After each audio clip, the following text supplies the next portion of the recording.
at it, right? They want to attract talent, wealthy talent to their country. Any country wants that. Sure.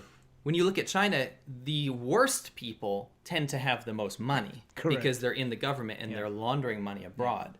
So that's the problem with Chinese immigration when you're talking about CCP officials moving abroad. Well, I mean, we had a good laugh because this is a number of years back, but there's a story, and we went through a whole lot because there was they uncovered that huge immigration scandal where what was happening was Chinese people wanted a Canadian citizenship so they could get the benefits of having a Canadian citizenship. Sure. So that means free schooling, free healthcare, all that kind of crap.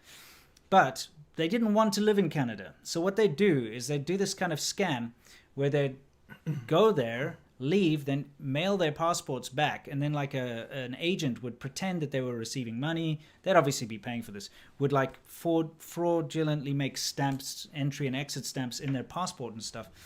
And their passport would just stay there in Canada, and they'd use like all these little tricks to trick the system. So the person could just carry on with their life in China.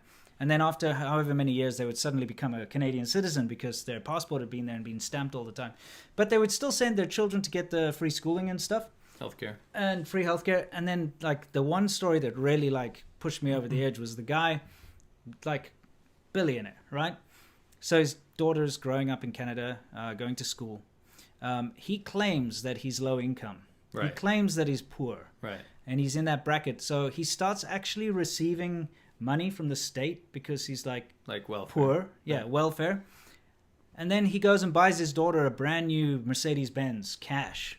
And that's what tipped them off. It's like, hang on a second. So, I mean, this guy's a billionaire sending his kids and taking money from the Canadian taxpayer.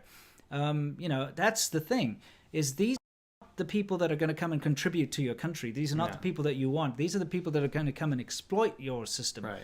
And that's obviously why you see such a decline. And it sucks because that really detracts from the actual Chinese people that wanted to naturalize because they wanted to leave China, whom I've met many of.